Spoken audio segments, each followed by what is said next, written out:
On va commencer à répondre aux questions et tous les collègues pourront compléter.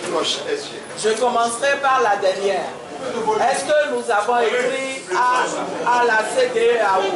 Oui, nous avons écrit à la CEDEAO pour faire le bilan de la mise en œuvre de la feuille de route et attirer l'attention des facilitateurs sur les nombreuses violations de cette feuille de route par le régime en place. Jamais nous n'avons posé un problème relatif à la position de l'UFC. Parce qu'en réalité, vous voyez, notre position, c'est que ce problème-là, qui est posé par l'UFC, en réalité, ce n'est pas le problème de la coalition, ça ne nous regarde pas. Et j'en profite pour répondre à votre confrère qui demande si effectivement le ralliement de Madame Kupopa à l'ADI, est-ce que ça ne change pas la donne? Mais je dis, nous n'avons même pas, en réalité, ce débat n'a même pas lieu d'être. Le régime est en train il a réussi à faire diversion une fois encore. Comment, en quel terme se pose le problème auquel nous sommes confrontés? Nous sommes dans un processus de règlement de crise piloté par la CEDEAO.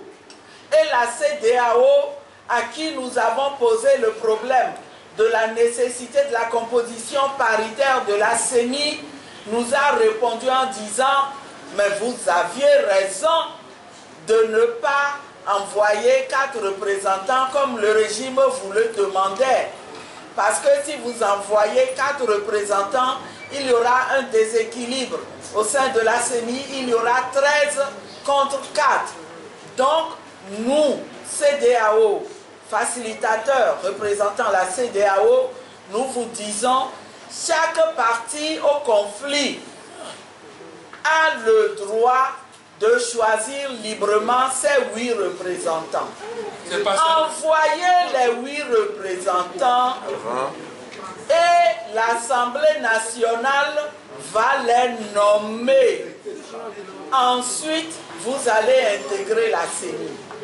La question est de savoir à ce jour, est-ce que l'Assemblée nationale a nommé les 8 représentants ou pas? La réponse est non. Il y a une violation par qui? Par l'Assemblée nationale qui reçoit ses ordres du gouvernement lui-même piloté par l'actuel chef de l'État.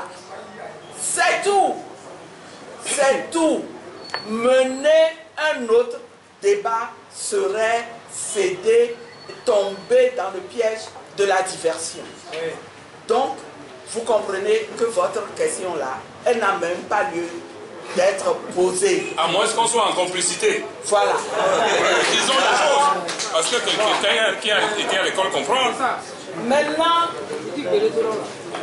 Jean-Luc Asiakole veut savoir qu'est-ce qui se passe exactement.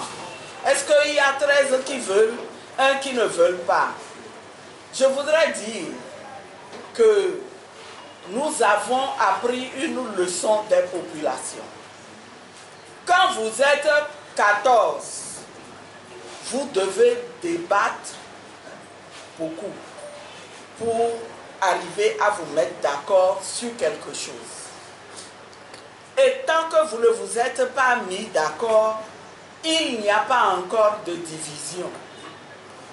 Et c'est pour ça que les populations, si vous ne le savez pas, je ne sais plus quel jour, on a reçu une visite ici d'un groupe de jeunes au QG de la coalition.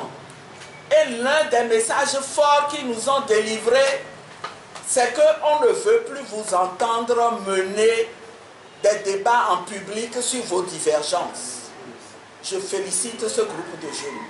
Parce qu'il a compris que les divergences sont normales quand on est à 14.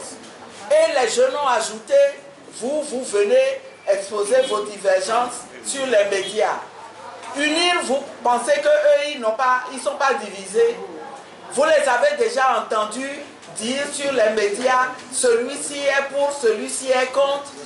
Et donc, nous avons tiré une leçon fondamentale de cet acte qui a été posé par une partie de la population et nous remercions ces jeunes. Ce que nous vous disons, c'est que nous affirmons le principe que nous allons recourir. Nous allons recourir aux manifestations. C'est un droit sacro-saint. Maintenant, quand allons-nous le faire? Nous vous le dirons parce que nous analyserons et c'est une question d'opportunité et nous annoncerons les dates. C'est pour bientôt. Moi, je peux dire que c'est pour bientôt. Ce n'est pas le 31 décembre. Nous annoncerons les dates. Il a raison. Ce n'est pas le 31 décembre. D'accord? Donc, il y a d'autres questions auxquelles nous allons répondre. Nous avons compris cette doléance-là que vous avez émise. C'est normal. Si vous n'êtes pas informé, vous ne pouvez pas être là où les choses se passent. Les populations nous parlent. Donc, nos collègues qui sont au Parlement ont pris note de cette doléance. Je vais passer la parole à François Campati qui veut dire quelque chose.